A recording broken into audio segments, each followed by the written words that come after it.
క్రీస్తునందు ప్రియ సంగమా, ప్రభువైన యేసు నామమున మీ అందరికీ శుభములు. దేవుడు యొక్క కొత్త సంవత్సరంలో 3వ ఆదివారము మనము దేవుని సన్నిధిలో ఆరాధించి కొనసాగించడానికి దేవుడు మనకు అనుగ్రహించిన ఈ యొక్క విశేషమైన ఈ ఉదయకాల కృపను బట్టి దేవునికి మహిమను చెల్లించుకుందాం. దేవుని యొక్క మందిరానికి వచ్చి, ఆయన సన్నిధికి వచ్చి, ఆయన వాక్కును విని, ఆయన వాక్కు ద్వారా బలము పొందటానికి దేవుడు మనకు అనుగ్రహించిన పరిశుద్ధ లేఖనాల భాగము బైబిల్లో నుంచి మనము ప్రతి ఆదివారం ఏదో ఒకటి నేర్చుకొని దేవుని మందిరంకి వచ్చిన మనమెవ్వరం కూడా మనము పరిశుద్ధులమే, కానీ ఎవరము పరిపూర్ణము కాదనేది అది మనం ఎరిగినది కనుక దేవుని మందిరంకి వచ్చిన మనందరము కూడా పరిశుద్ధులమే. కానీ దేవుడు మనము పరిశుద్ధులుగా ఉండటము ఆయన ఇష్టము కాదు అని మనము తప్పుగా అనుకొని పాపులంగా ఉండటానికి పిలుస్తున్నాడా? అది కాదు మీనింగ్. మనం పరిశుద్ధులుగా ఉండటము అంటే క్రీస్తుని నమ్మిన వాళ్ళందరూ పరిశుద్ధులే. యేసుక్రీస్తు నామాన్ని అంగీకరించి బాప్తిసం తీసుకున్న వాళ్ళందరూ పరిశుద్ధులే. కనుక పరిశుద్ధులుగా ఉండటానికి దేవుడు మాత్రము ఆయన కోరుకోకుండా పరిశుద్ధులు సంపూర్ణులు కావాలని చెప్పి, అంటే సెయింట్స్ పర్ఫెక్ట్ కావాలని చెప్పి దేవుడు సంఘాన్ని స్థాపించాడు. కనుక సంఘానికి వెలుపట సిలువ ఉంది. సిలువ ద్వారా ఎవరైనా నమ్ముకొని పరిశుద్ధులు కావచ్చు.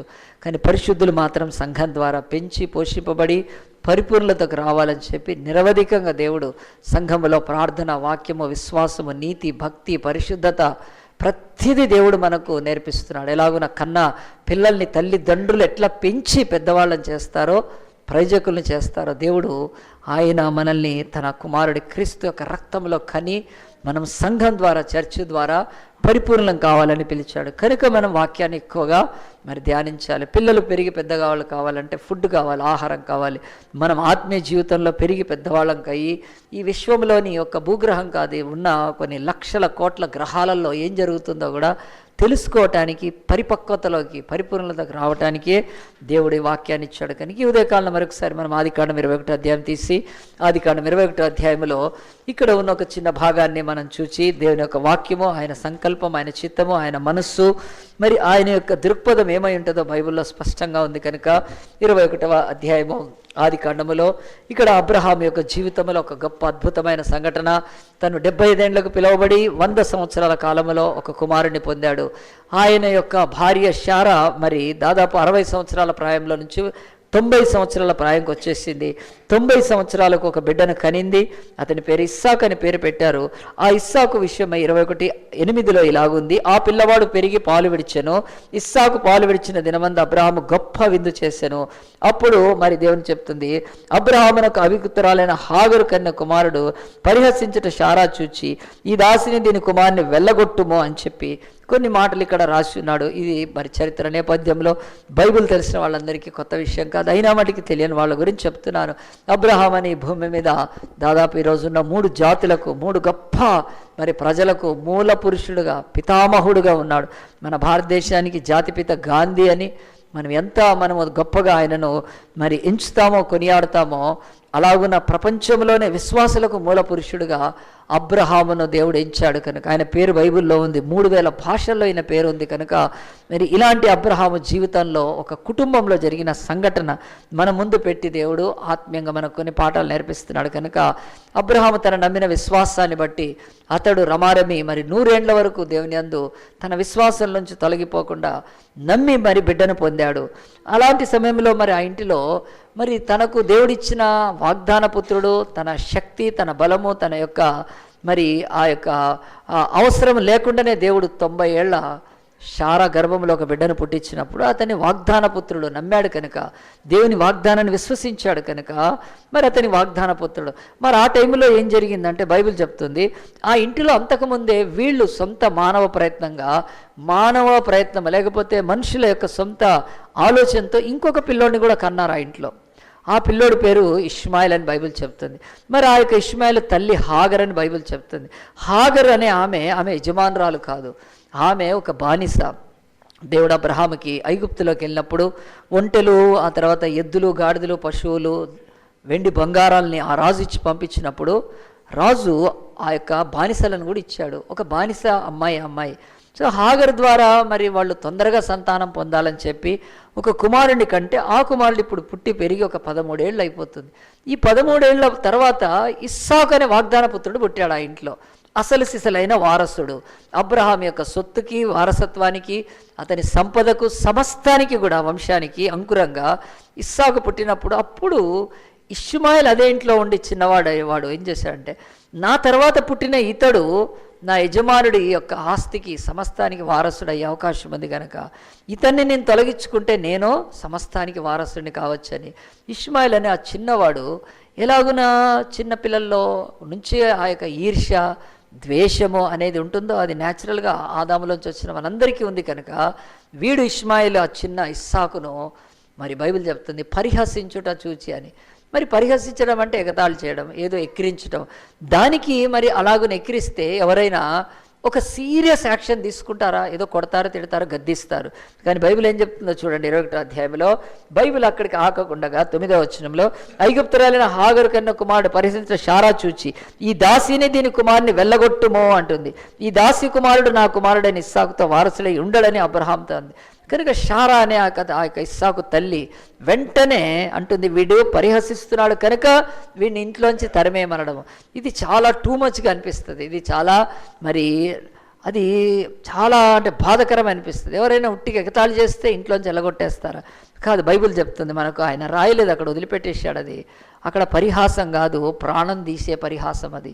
అది ఇస్సాకును చంపేస్తే ఇష్మాయేల్ అనేవాడు అబ్రహాం యొక్క మరి సమస్త సొత్తుకు వారసుడు అవుతాడని చెప్పి ఈ ఇష్మాయేలు ఇస్సాకును చంపటానికి ప్రయత్నం చేస్తున్నందుకే ఈ తల్లి శారా చూచింది, వీడు ఇంటిలో ఈ చిన్న పసిబాలుడిని చంపటానికి ప్రయత్నం చేస్తుంటే నేను చూస్తూ కూర్చుంటే నిజంగా ఒకరోజు వీడు చంపేస్తాడు, చంపిన తర్వాత మనం బిడ్డను మళ్ళీ బతికించుకోలేం కనుక వీడి తల్లిని ఇంట్లోంచి వెళ్ళగొట్టమని అబ్రహాముతో ఖరాఖండిగా చెప్పింది. కనుక ఇది ఎందుకు అనంటే ఇది తరతరాల నుంచి జరుగుతున్న ఒక జగడము, ఇది తరతరాలుగా మరి బైబిల్లో కనిపిస్తున్న ఒక నిత్య పోరాటం. కనుక ఇక్కడ ఇష్మాయేలు సాతానికి, లోక మతాలకు సూచనగా ఉన్నాడు. ఇస్సాకు అసలు దైవ సత్య మార్గాన్ని గుర్తుకున్నాడు. సో ఇక్కడ బైబిల్లో చూపించి నేను చెప్పడం కంటే చాలా తేలిగ్గా మరి యేసు ప్రభు పుట్టినప్పుడు యేసు ప్రభుకి హేరోదుకి ఎంత తేడా ఉందండి. యేసు ఈ లోకానికి వచ్చినప్పుడు యేసు ఒక బాలుడు, ఒక శిశువు, 2 ఏళ్ల ప్రాయము లోపల ఉన్నప్పుడు ఈ తూర్పు నుంచి జ్ఞానులు వచ్చి ఆ యొక్క హేరోదుని అడిగారు, అయ్యా యూదులుగా రాజుగా పుట్టినవాడు ఎక్కడున్నాడంటే వాడు ఆశ్చర్యపోయి, నేను రాజుగుండా ఇంకో రాజు ఏంటంటే వాడు గ్రంథాలు తీస్తే తెలిసిపోయింది. ఏమంటే లోకానికి రాజు కాదు, రారాజు పుట్టాడు కనుక ఆయన ఉండగా నాకు గవర్నమెంట్ ఉండదు, ఆయన ఉండగా నాకు సింహాసనం ఉండదు, నా తదంతరం నా పిల్లలకు కూడా ఈ యొక్క కనీసం ఆ యూదా రాజ్యంలోని కూడా సింహాసనం ఉండదని చెప్పి హేరోదు 2 ఏళ్ల లోపల పిల్లల్ని చంపించాడండి ఆనాడు. సో ఇది బైబిల్లో కంటిన్యూస్ నడుస్తుందండి. ఒక్క చోట ఇది ఆగిందా అంటే ఆగలేదు. ఈ రోజు వరకు కూడా సాగుతుంది. ఈరోజు విశ్వాసిని అవిశ్వాసి చంపటానికి ప్రయత్నం చేస్తున్నాడు. కనుక మన మతము, మన విశ్వాసం ఎట్లా ఉండాలంటే ఈ లోకములో ఇష్మాయేలు లాగా ఉండాలన్నమాట. అంటే వాడి కిందనే ఉండాలి తప్ప వాడిని వ్యతిరేకించడానికి లేదు. సో ఈరోజు క్రైస్తవ్యాన్ని వ్యతిరేకించడానికి కారణము ఈ లోకంలో ఏ కారణము కాదండి. ఇది ఆత్మ సంబంధమైన ఒక యుద్ధము భూమి మీద జరుగుతుంది. స్పిరిచువల్ వార్ఫేర్ ఉంది. కనుక ఏంటిలో అయినా ఒక అబ్బాయి, అమ్మాయి యేసుక్రీస్తు నమ్మంగానే వ్యతిరేకించేస్తున్నారు. ఎందుకంటే బైబిల్ చెప్తుంది ఇష్మాయేలు ఇస్సాకుకు మధ్యలో ఉన్నట్టుగా భూమి మీద ఈ యుద్ధము కొనసాగుతున్న తరతరాలు. అది యేసు ప్రభు సిలువలో సాతాన్ని చంపడం తర్వాత ఇంకా ఎక్కువైపోయింది. ఆ యొక్క తలచి తగ్గొట్టిన తర్వాత కూడా ఇంకా తోక జాడిస్తున్న ఈ లోక మతాలు కానీ, ఈ లోక ధర్మాలు కానీ, ఈ లోక వ్యతిరేకులు కానీ వాళ్ళు ఎన్నడూ గెలవలేరండి. బైబిల్ మనము ఈ యొక్క లెసన్లోకి వస్తే ఇష్మాయేలు చిన్న పసివాడిని చంపేయాలని చూస్తున్నాడు.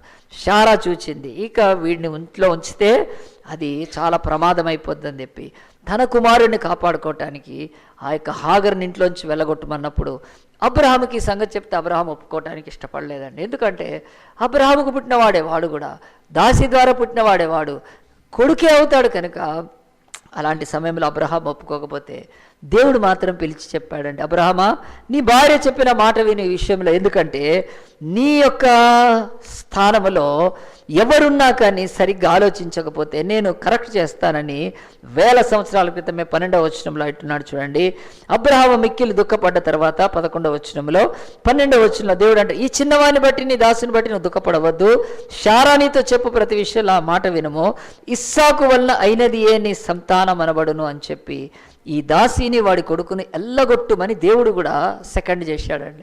నీ భార్య చెప్పడం కాదు, ఈ యొక్క నేను చెప్తున్నాను ఎలగొట్టే. ఎందుకంటే ఇక్కడ దేవుడు చెప్పిన తర్వాత నిజంగా హాగర్ని ఎలగొట్టేశాడండి అబ్రహాము. కానీ ఇది చాలా బైబిల్లో చూస్తే ఇది అన్యాయం కదా. ఈ దేవుడు యెహోవా దేవుడు, ఈ బైబిల్లో ఉన్న దేవుడు ఇంత కఠినాత్ముడా, ఇంత జాలి లేనివాడా? కనుక మరి అలాగున హాగరు కొడుకుని ఎలగొట్టేయమంటున్నాడు ఇంట్లోంచి. ఇది ఎంత భయంకరమో. ఇలాంటి దేవుణ్ణి మనం ప్రేమించచ్చా?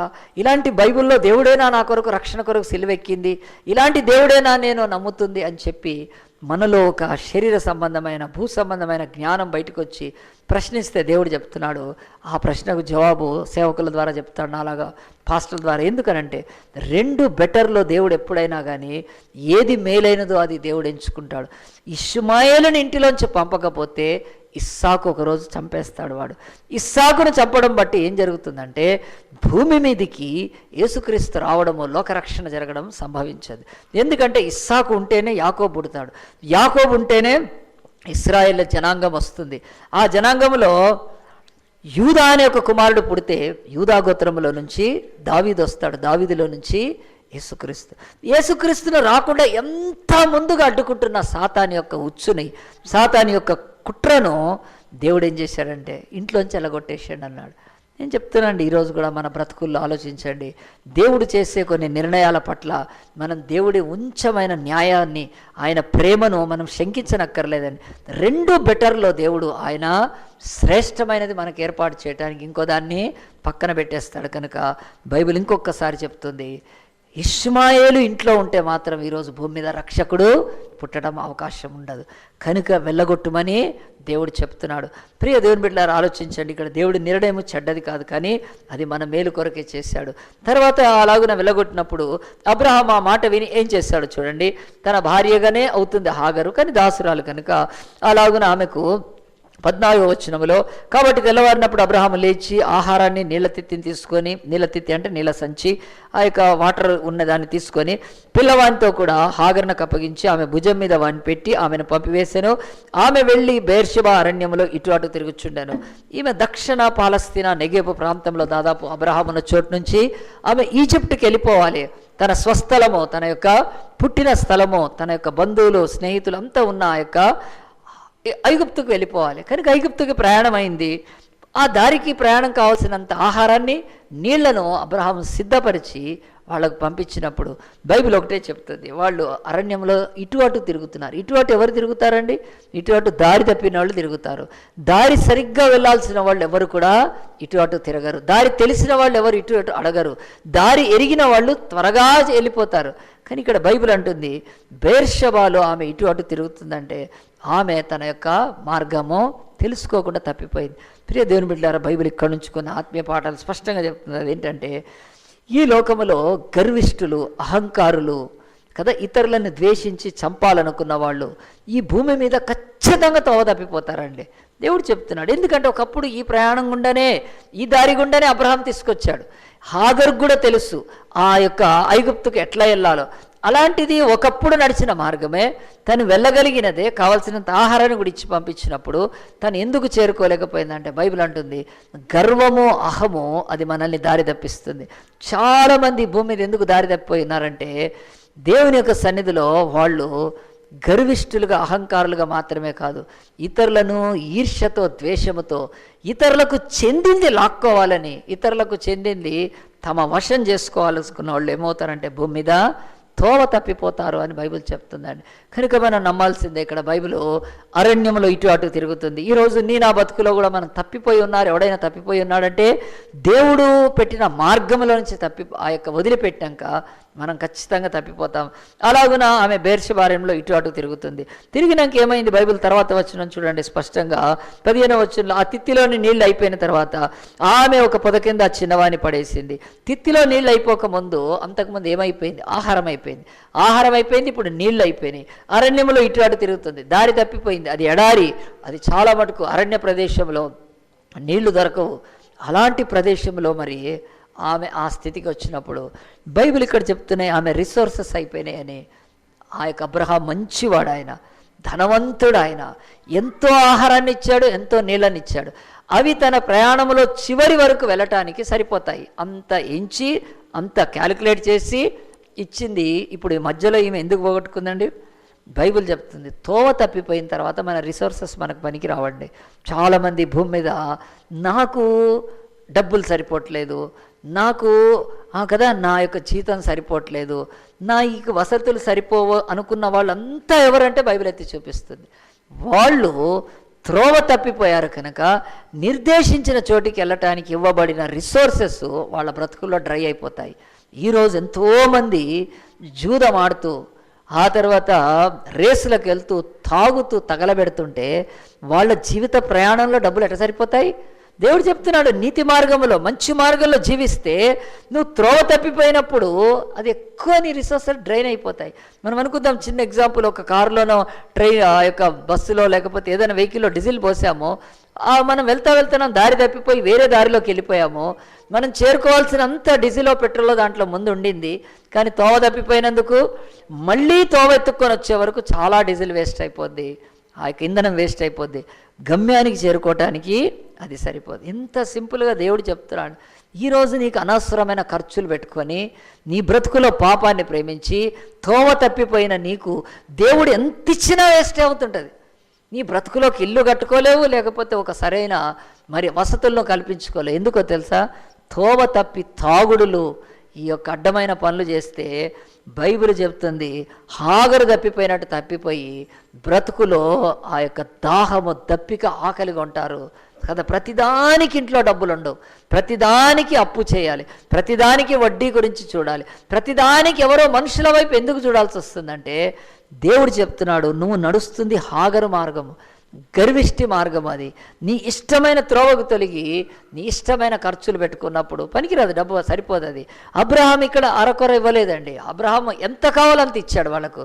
ఆయన ఒకప్పుడు అటు నుంచి వచ్చినవాడు కనుక ఈ ప్రయాణంలో ఇన్ని దినాలకు ఇంత ఆహారము ఇంత నీళ్ళని చెప్పి సమకూర్చి పంపిస్తే అది ఎందుకు ఈరోజు లేకుండా పోయిందంటే బైబిల్ చెప్తుంది మార్గం తప్పిపోయిన బతుకుల్లో ఎన్ని రిసోర్సెస్ అయినారు.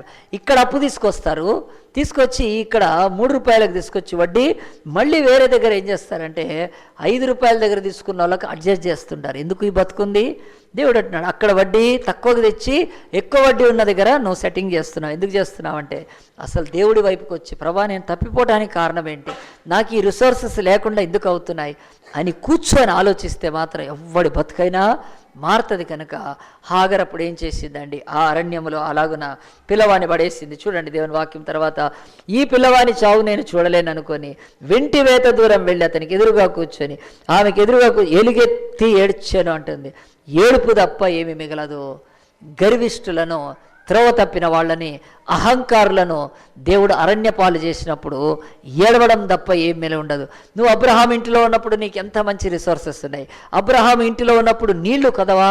అబ్రహాము ఎంత ధనవంతుడు ఆ రోజు. ఈరోజు మన భారతదేశంలో ముఖేష్, అనిల్ అంబానీలు ఎంత ధనవంతులో ఆ లెవెల్గా కింగ్గా బతికాడు ఆ రోజు. అబ్రహాం ఇంటిలో నీళ్లు దొరకవా?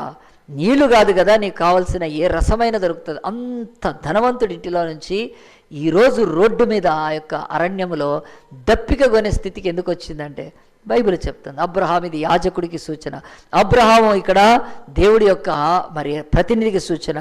దేవుడి ఇంటిలో ఉండాల్సిన క్రమశిక్షణ వదిలిపెట్టిన ప్రతి తల్లి ఇట్లా ఏడుస్తుందండి వాళ్ళ పిల్లల కొరకు. నా కొడుకు ఎందుకు ఇట్లా అయిపోయాడని ఎదురుంగా కూర్చొని ఏడుస్తూ ఉంటారు.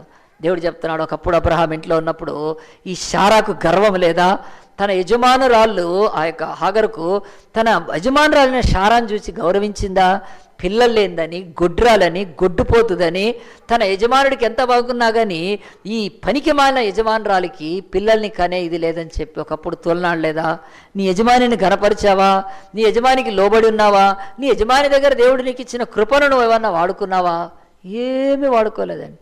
ఈరోజు ఎంతోమంది తల్లులు వాళ్ళ బిడ్డల్ని ముందేసుకొని ఏడుస్తున్నారండి చెడిపోతే.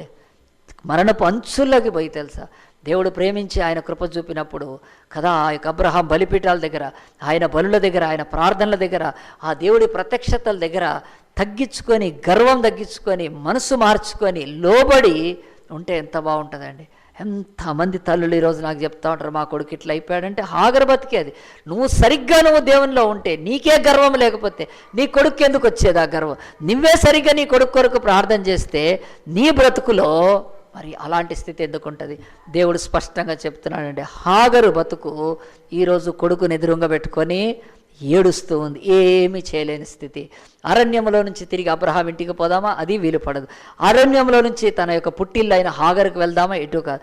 సో రెండుకి జడ్డ రేవడి. ఈరోజు చాలామంది బ్రతుకులు దేవుడి ఇంటిలో నుంచి వెళ్ళిపోయి, దేవుడి ఇంట్లోంచి తరంబడి, దేవుడి ఇంట్లో నుంచి వెళ్ళిపోయిన వాళ్ళ బ్రతుకులు ఇలాగుంటాయని బైబిల్ చెప్తుంది. కనుక మనం మరొకసారి సరి చేసుకోవాలండి.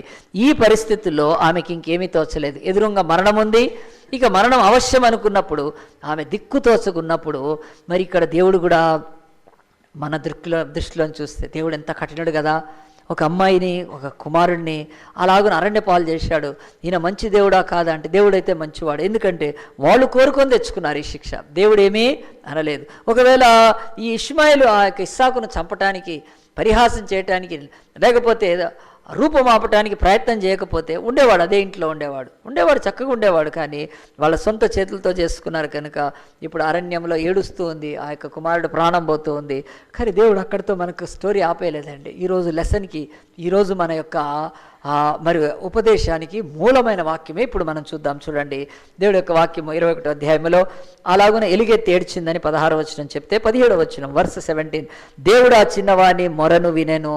దేవుడు ఎంత చక్కగా చెప్తాడు. దేవుడు ఆ చిన్నవాని మొరను వినను. అప్పుడు దేవుని దూత ఆకాశం నుండి హాగరును పిలిచి, హాగరు నీకేం వచ్చింది, భయపడొద్దు. ఆ చిన్నవాడున్న చోట దేవుడు వాని స్వరము, ఈమె స్వరం కాదు, వాని స్వరము విని ఉన్నాడు. నీవు లేచి ఆ చిన్నవాని లేవనెత్తి నీ చేత పట్టుకొనుము, వారిని గొప్ప జనముగా చేసేదనని ఆమెతో అనను. మరియు దేవుడు ఆమె కన్నులు తెరిచినందున ఆమె నీళ్ల ఊట చూచి వెళ్ళి ఆ తిత్తిని నీళ్లతో నింపి చిన్నవానికి త్రాగనిచ్చాను. దేవుడు ఎంత కనికరం గలను, చప్పట్లు కొడదామా అండి. దేవుడు మంచి దేవుడు. ఆయన ఈ స్థితిలో మరి ఇష్మాయిల్ ఎట్లా బతికాడంటే, బైబిల్ చెప్తుంది అతడు ప్రార్థన చేశాడు. ప్రార్థన చేయటానికి అతను ఏం చేశాడంటే, తన బ్రతుకులో ఇంతవరకు అతడు దేని తట్టు ఉన్నాడంటే, తను ఈ లోకములో తన యొక్క అబ్రహాముకు కొడుకుగా ఉండి తను తప్ప ఇంకెవడు ఉండకూడదనే ఒక స్వార్థం వైపులో ఉన్నాడు. అంతేకాదు ధనం వైపు ఆలోచించాడు. తన తల్లి పట్టపు రాణిలాగా కావాలని ఆలోచించాడు. తను ఆ యొక్క చిన్న పిల్లోడిని ద్వేషించి చంపేయాలని చెప్పి ఒక మూర్ఖత్వంతో, ఒక నరహంతకుడి మనస్సుతో ఉన్నాడు.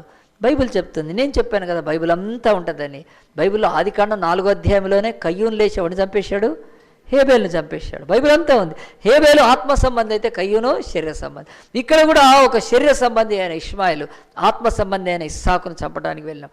అప్పుడు తన జీవితంలో అర్థం చేసుకున్నాడు, నాకు ఈ యొక్క దప్పిక ఎందుకుంది, నేను ఈరోజు మరణం వరకు ఎందుకు వచ్చాను, నేను పాపిని, నేను మా నాన్న దగ్గర అబ్రహాము దగ్గర ఎంత గొప్పగా దేవుని సన్నిధిలో ఎదగవలసినని చెప్పి వాడు అప్పటికే పశ్చాత్తాపడి, నాకు మా అమ్మ ఇక్కడ ఏమీ చేయలేదు, ఈ అరణ్యంలో నన్ను బతికించలేదు, నన్ను బతికించగలిగిన వాడు ఒక దేవుడు ఉన్నాడు, ఆయన అదృశ్యుడై ఉండి మాట్లాడే దేవుడు, ఆయనను నేను ప్రార్థన చేస్తా అని చెప్పి వాడు వెంటనే ప్రార్థన చేస్తే దేవుడు ఇంకా ఎక్కువ ఆలస్యం కాకుండా దేవుడు చెప్తున్నాడు, వాడి స్వరము విని, వాడి మొరను విని ఆ యొక్క హాగరుతో దూతను పంపి, అదిగో అక్కడ నీళ్లున్నాయి, తాగి బతకండి అని చెప్పాడు.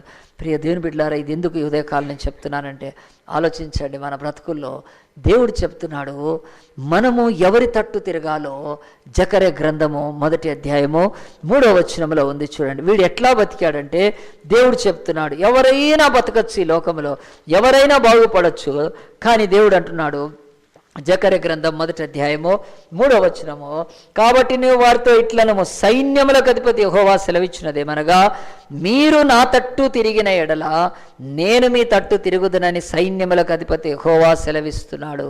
ఇష్మాయిల్ అనేవాడు, వాడు ఎంతసేపు లోకం తట్టు చూసినా, తల్లి తట్టు చూసినా, ఇంకా తనకున్న ఆ యొక్క అవకాశాల తట్టు చూసినా వాడు బతకలేదు. కానీ ఆ ఇష్మాయిల్ అనేవాడు దేవుని తట్టు తిరిగాడు.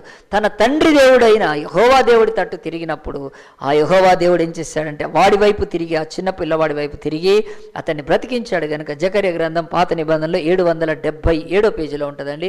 777 కనుక 777 పేజీలో జకర్యా అనే యొక్క ప్రవక్త గ్రంథములో 3వ వచనం చెప్తుంది, మీరు నా తట్టు తిరిగితే నేను మీ తట్టు తిరుగుతాను. దేవుడు చెప్తున్నాడు, ఇష్మాయేలు దేవుడి తట్టు తిరిగినప్పుడు దేవుడు అప్పుడు వాడి తట్టు తిరిగాడు, అప్పుడు బతికించాడు. కనుక ప్రియ దేవుని బిడ్డలారా, ఒకసారి ఒక వ్యక్తి ఒక సముద్ర జలాల మీదకి వెళ్ళాడండి.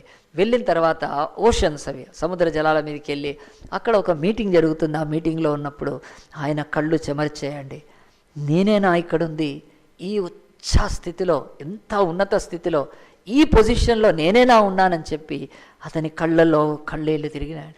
ఏంటి అనంటే, ఒకప్పుడు ఆయన మరి ఒక సైనికుడుగా ఉండేవాడు. అతడు ఒక మిలిటరీలో ఉండేవాడు. ఆ మిలిటరీ ఏంటంటే అది ఎయిర్ ఫోర్స్లో ఉండేవాడు. ఆ ఎయిర్ ఫోర్స్లో ఉండి ఆయన జెట్ ఫైటర్స్ నడిపేవాడు.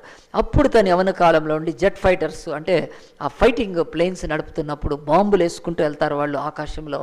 అలాంటి ఒక సూపర్ స్పీడ్ ఫైటర్లో ఆయన పైలట్గా ఉన్నాడు. రెండో ప్రపంచ యుద్ధం జరుగుతుంది. ఆ యుద్ధంలో మరి వాళ్ళ శత్రువులైన వాళ్ళ మీద బాంబులు వేస్తున్నాడు.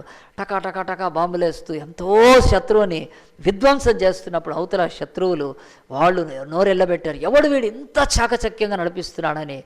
తర్వాత మొత్తం ఆ శత్రువులంతా కలిసి ఈ ఒక్క జట్టును ఫైటర్ను కొడితే చాలా మనకు మేలు కలుగుతుందని చెప్పి ఎంటాడు కింద నుంచి భూమి నుంచి ఒకసారి షూట్ చేశారు, ఫైర్ చేశారు. చేస్తే అంతవరకు తప్పించుకున్నాడు. తిరిగి తన శిబిరంలోకి వచ్చేస్తాడేమో అనుకున్నప్పుడు అతడు బయలుదేరి వెనక్కి రమ్మని సిగ్నల్ రాగానే కింద నుంచి రాడార్స్లోంచి చూసి ఒక్క దెబ్బ కొడితే తగిలిందండి, అయిపోయింది. ఇంకా అప్పుడు తన జెట్ ఫైటర్కి దెబ్బ తగలంగానే అర్థమైపోయింది, నేను ఇక బతకనని. అది ఇలాగ నా గురికిలు తిరుగుతూ ఉందని తిరిగిపోతుంది, ఆకాశంలో అగ్నిలాగా ఇట్లా తిరిగిపోతుంది. అప్పుడు దాంట్లో ఉన్న వ్యక్తి ఒకటే అన్నాడు, లార్డ్ జీసస్ సేవ్ మీ, అంతే. ఒకటే మాట అంతే అన్నాడు. అయిపోయినా ఇంకేం జరిగింది? ఏం జరగలేదు, మొత్తం బద్దలైపోయింది. అది బద్దలైపోయింది, సముద్రంలో పడిపోయిన తర్వాత ఒక 2-3 గంటల తర్వాత ఆ యొక్క జట్టు ఫైటర్లో కింద సముద్రంలో పడిపోయిన ఆయనకు మెలకు వచ్చి లేచి చూశాడు. ఆయన చూసి ఏం చేస్తున్నాడు, అటు ఇటు చూస్తున్నాడు. చూస్తే అక్కడ అంతా కూడా చాలా డ్రెస్సులు వేసుకున్నారు. ఈయన ఆశ్చర్యపోయాడు, నేను పరలోకంలో ఇట్లాంటి డ్రెస్సులు వేసుకొని ఉంటారా, ఇట్లేమన్నారండి, డాక్టర్లు లాగా అనిపిస్తుంది. పరలోకం కూడా ఇట్లనే ఉంటుందా, ఇదేంటి ఇవే బెడ్లు ఉన్నాయి మా కదా, భూమి మీద ఉన్నట్టే ఉన్నాయి బెడ్లు, అట్నే పడుకోబెట్టారు అని ఇవన్నీ కూడా చూస్తూ ఉన్నాడు. వాళ్ళని అడుగుతున్నాడు, మరి హెవెన్లో ఇట్లెందుకు ఉంది అన్నాడు. వాళ్ళన్నారు, ఇది హెవెన్ కాదు బాబు అన్నారు. ఏంటి అంటే అది సబ్మెరైన్ అండి, సబ్మెరైన్లో ఆయన పడుకోబెట్టాలి చెప్పారు. అనుకున్నాడు అట్లా కాదంటే శత్రువులై ఉంటే వాళ్ళు పట్టేసుకుంటారు, కానీ వాళ్ళు సబ్మెరైన్లో కూడా వాళ్ళ దేశ జాతి యొక్క పతాకం కనిపిస్తా. కాదులే అనుకో, కొంచెం స్పృహచ్చనంగా చెప్తున్నారు, మీరు సావలేదు, నా పరలోకానికి వెళ్ళలేదు, మేమంతా మనుషులమే, ఏం దేవదూతలను డ్రెస్సులు వేసుకోలేదు, మేము ఈ యొక్క మిలిటరీ ఆ యొక్క మరి హాస్పిటల్లో పనిచేసే వాళ్ళమని చెప్పి ఆయన ట్రీట్మెంట్ చేసిన తర్వాత ఆయన అడిగారు, మరి ఆయన ఎట్లా రక్షపడ్డామంటే, కింద నుంచి రాడార్లో చూసాము ఆ ప్లేన్ పడ్డము అని తెలిసింది. కానీ అక్కడ అనుకోకుండా అమెరికన్ షిప్పే ఉండిందండి ఒకటి. వెంటనే వాళ్ళు ఆ అతన్ని బతికించడానికి ప్రయత్నం చేస్తే నిజంగా ఆయన సావలేదు, తీసుకొని షిప్లోకి తీసుకెళ్లారు. అక్కడి నుంచి శత్రువులను తప్పించుకోవడానికి సబ్మెరైన్స్లోకి తీసుకెళ్ళిపోయి అతన్ని కాపాడారు. సో దాదాపుగా ఆ సంఘటన తను అమెరికాకి ప్రెసిడెంట్ అయ్యాడండి. నేను ఎవరి గురించి చెప్తున్నా అంటే జార్జ్ బుష్ వాళ్ళ నాన్న, సీనియర్ బుష్, ఆయన సాక్ష్యం చెప్పాడండి ఒకసారి. నేను ఒకప్పుడు నా బతుకులో నామినల్గా బతికాను, నేను క్రిస్టియన్గానే పుట్టాను కానీ క్రిస్టియన్గానే పెరిగాను, కానీ నా బతుకులో ఎన్నడూ దేవుడి తట్టు తిరగలేదు. నేను ఉద్యోగం సంపాదించాను ఎయిర్ ఫోర్స్లో, జెట్ ఫైటర్లో నేను ఫైటర్ని, కొన్ని వేల కిలోమీటర్ల వేగంతో వెళ్ళి బాంబులు వేసి వచ్చేంత ధైర్యం అన్నీ. కానీ నా బతుకులో మరణపు అంచుల్లో నేను ఒక్క చిన్న ప్రార్థన చేశాను, లార్డ్ సేవ్ మీ, నన్ను కాపాడాలి.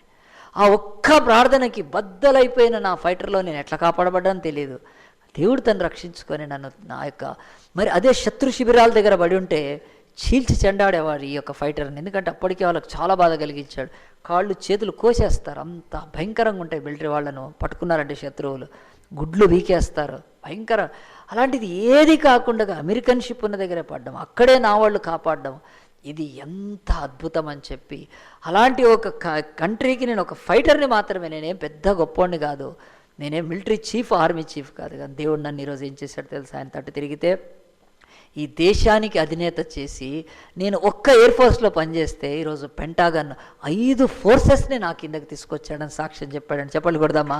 బైబిల్ చెప్తుంది ఈ రోజు వరకు కూడా దేవుని బిడ్డలు చాలామంది దేవుడి తట్టు తిరగట్లేదండి. కనుక ఇష్మాయేలు మరణపు అంచుల్లో ఆయన దేవుని తట్టు తిరిగాడు. 2016 అంతాను దేవుని తట్టు తిరిగినట్టు యాక్టింగ్ చేసి ఉంటావు అంతే. నిజంగా ఆయన తట్టు తిరిగితే దేవుడు పలుకుతాడు, ఇతడు నాకు మొర్ర పెట్టాడు, హాగరుతో చూడక నీళ్లున్నాయి తాగి బతికించు. ఒక్కసారి నా లైఫ్లో దేవుడి వైపు సీరియస్గా తిరిగితే అది జకర్యా గ్రంథంలో చెబుతున్నాడు, మీరు నా తట్టు తిరిగిన ఎడల నేను మీ తట్టు తిరుగుతాను. ఇది మాత్రం నేను ఇచ్చిన వాగ్దానము. అరణ్యములో హాగరు ఒంటరిగా ఉన్న బతుకులో ఎవ్వరు గుక్క నీళ్ళు ఇవ్వడం కాదు కదా, ప్రాణం హరించిపోయే సమయంలో కూడా నా తట్టు యథార్థంగా ఇష్మాయిల్ తిరిగినందుకు నేను అతన్ని రక్షించలేదా?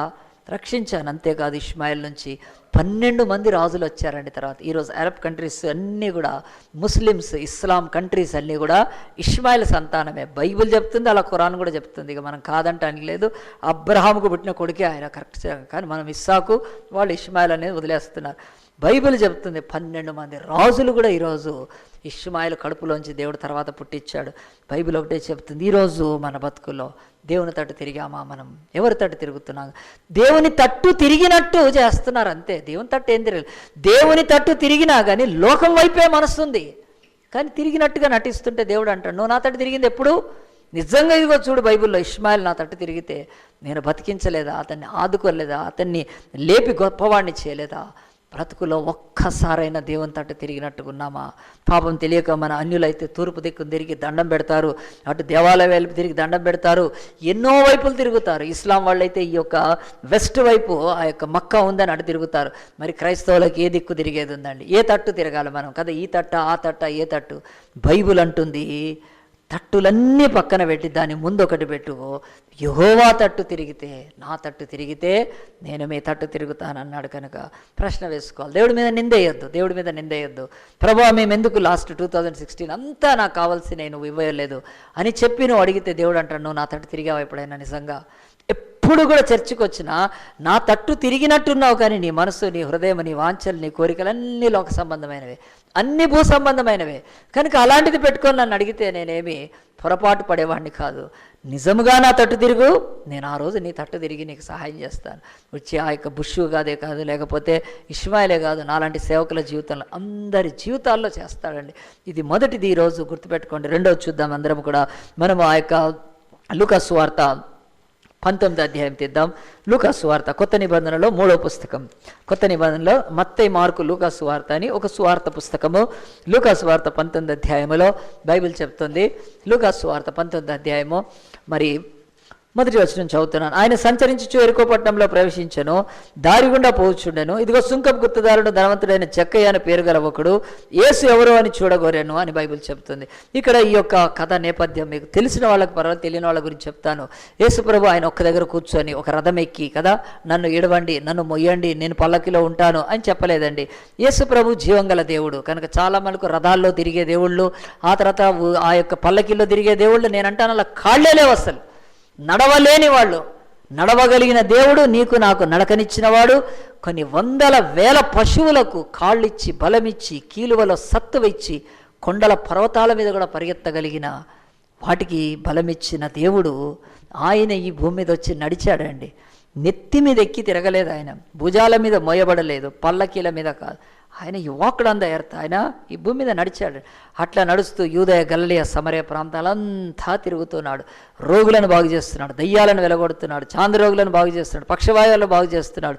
దేవుడు అన్ని అద్భుతాలు చేస్తూ కడు బీద పేదవాళ్ళను కూడా ఆయన వెళ్ళి తాకి ముట్టి స్వస్థపరుస్తున్నప్పుడు, ఇలాంటి యేసు ప్రభు విషయంలో చాలామందికి తెలియంది ఏంటంటే, యేసు ప్రభు దగ్గరికి ధనవంతులు రారు, దిక్కులేని వాళ్ళు వస్తారు. ఇది బైబిల్లో కరెక్షన్ చేసుకోవాలి. ఎందుకంటే మనం చూస్తున్నాం ఇండియాలో, ముఖ్యంగా మనలాంటి భారతదేశ నేపథ్యంలో యేసుప్రభు దగ్గరికి వెళ్ళేదంతా తక్కువ కులస్తులు, ఊరి బయట ఉండేవాళ్ళు, అంటరాని వాళ్ళు, క్షూద్రులు, ఈ లోకంలో దిక్కులేని వాళ్ళు, మైనారిటీస్. ఈ మాటలన్నీ మాట్లాడే వాళ్ళకి బైబిల్ జవాబు చెప్తుంది.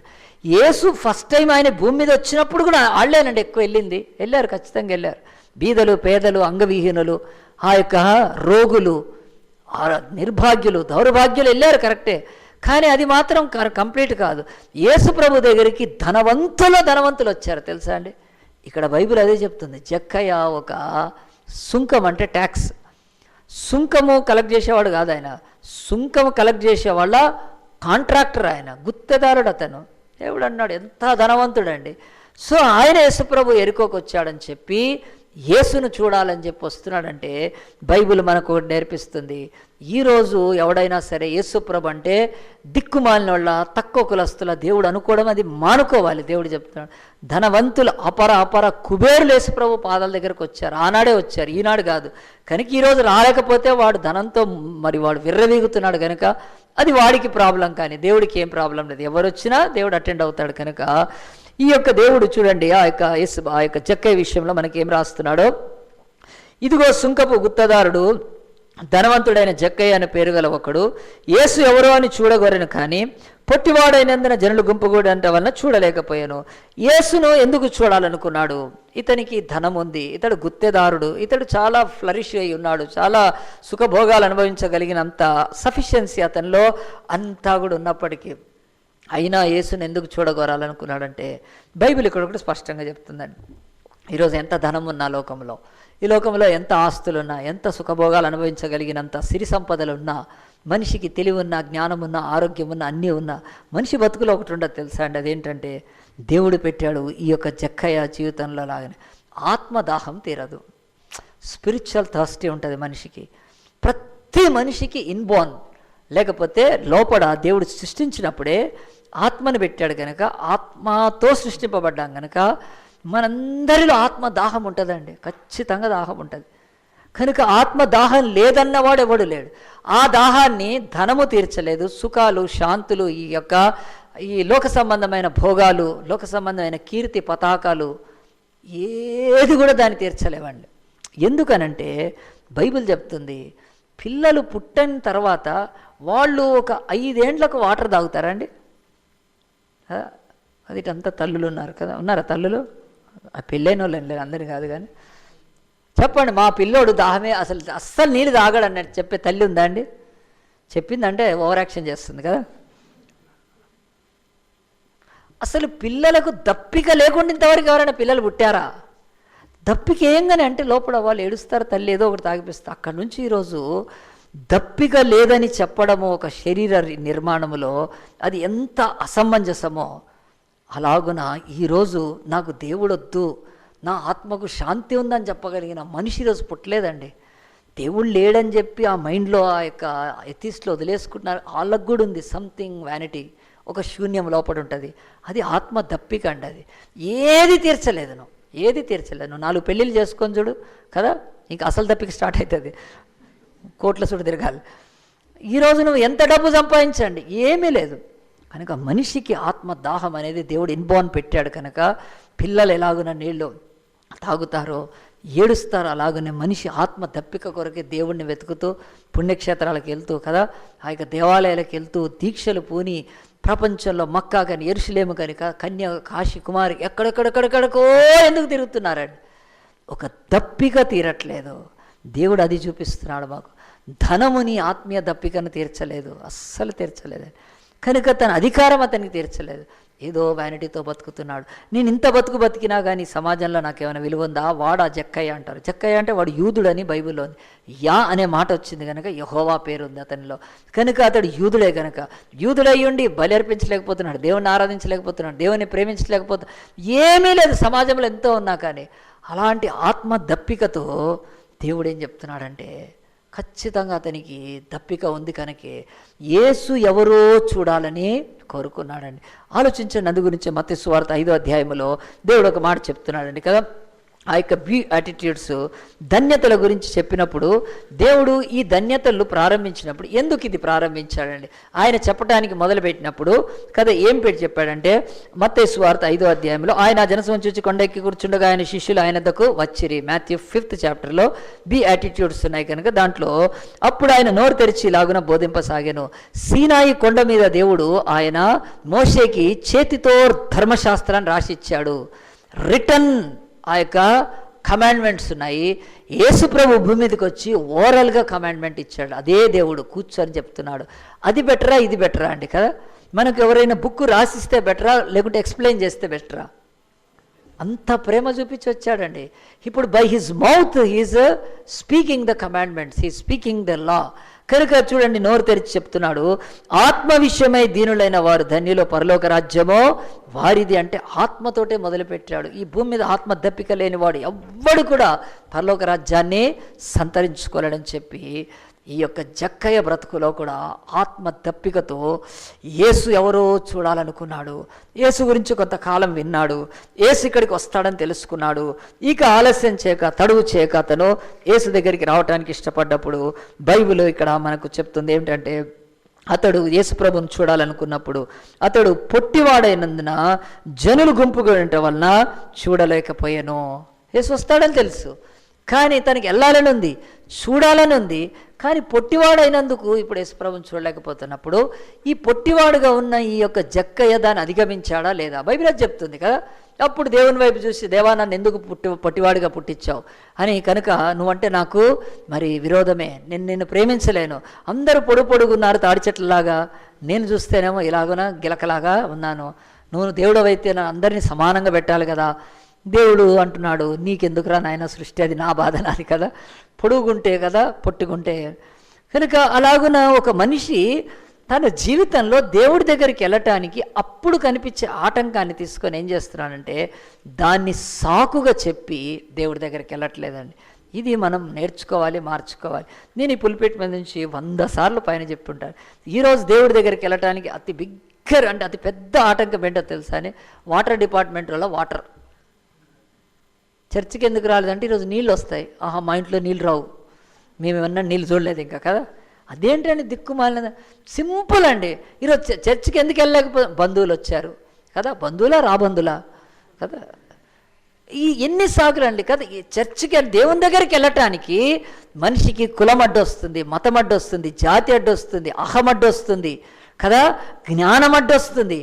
చివరికి నాలాంటి వాళ్ళు మొత్తుకుంటున్నారు, మెట్రోపాలిటన్ వాటర్ ట్యాప్ కూడా అడ్డొస్తుంది. దేవుడికి ఏం చేస్తాం మరి? మనకు లేదండి, వాంఛలే దేవుడి దగ్గరికి వెళ్ళాల్సిన, ప్రతిదానికి సాకెత్తుక్కుంటాం.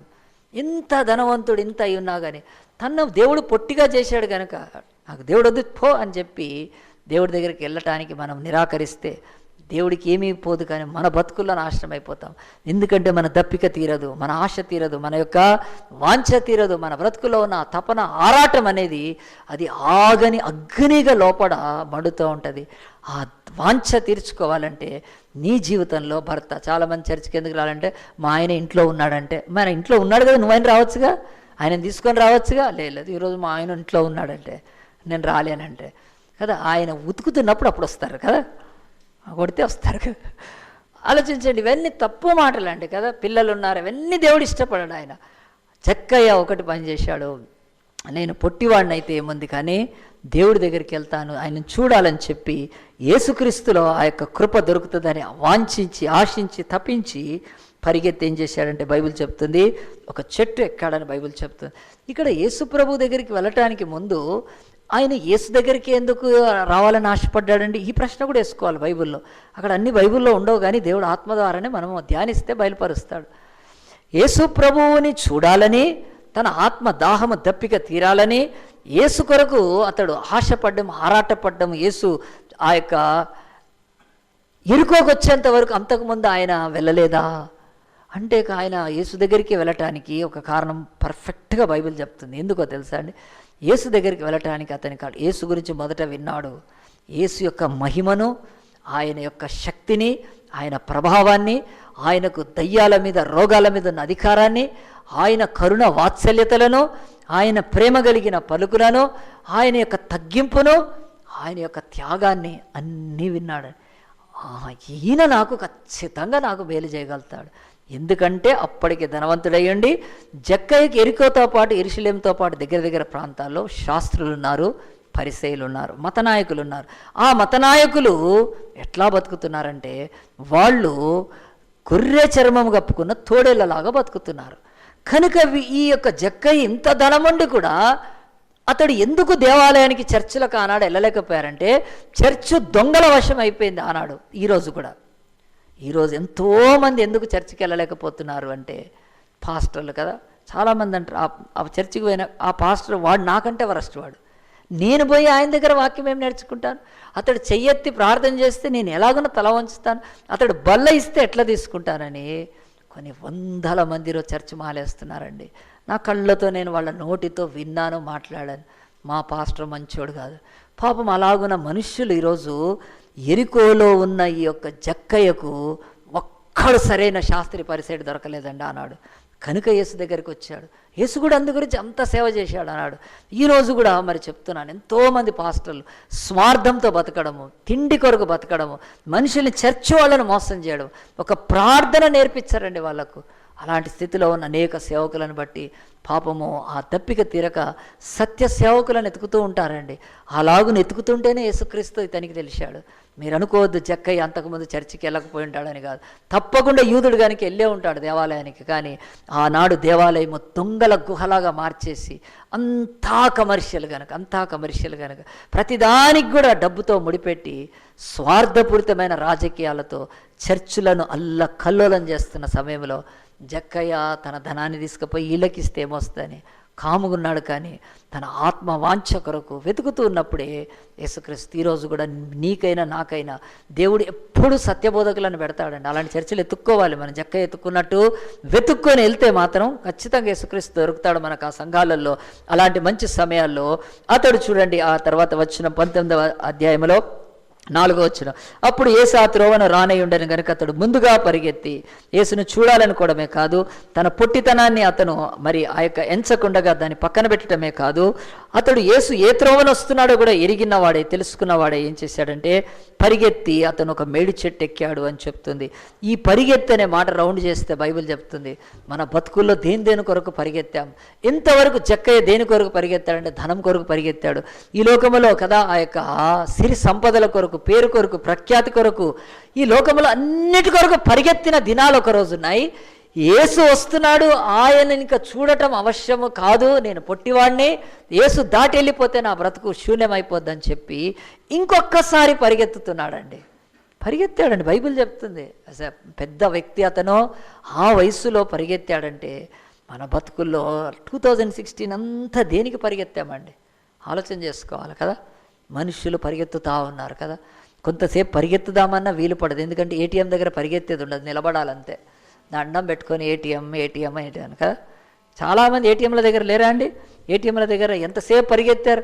పొద్దున్న లేస్తే కదండి ఏటీఎంల దగ్గరికి వెళ్ళి నిలబడ్డారంటే వాక్య ప్రకారము ఈ యొక్క జక్కయ్య తన బ్రతుకులో ఆ యొక్క దేవుని వైపు పరిగెత్తాడండి. ఇది మంచి సూచన మన బతుకుల్లో.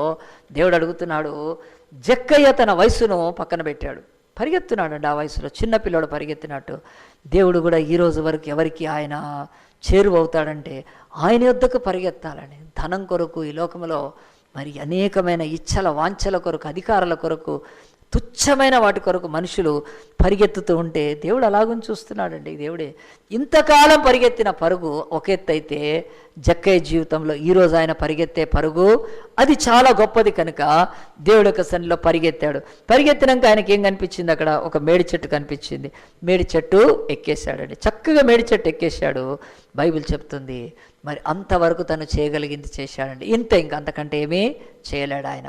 కనుక బైబిల్ అంటుంది అప్పుడు మేడి చెట్టు ఎక్కినప్పుడు యేసు, దేవుని యొక్క వాక్యం, యేసు ఆ చోటికి వచ్చినప్పుడు కన్నులెత్తి చూచి జక్కయ్య త్వరగా దిగుము, నేడు నేను ఇంట ఉండవలసింది అతనితో చెప్పగా. చప్పట్లు కొడతామండి. దేవుడు చెప్తున్నాడు ఈ లోకం కొరకు పరిగెత్తినన్ని దినాలు God cannot come to you and he can talk to you. నీవు ఈ లోకంలో కొరకు దేని కొరకు పరిగెత్తినా ఆ పరుగులో దేవుడు అన్నాడు మనల్ని పట్టించుకొని ఆయన మనకు దర్శనం ఇవ్వలేడు.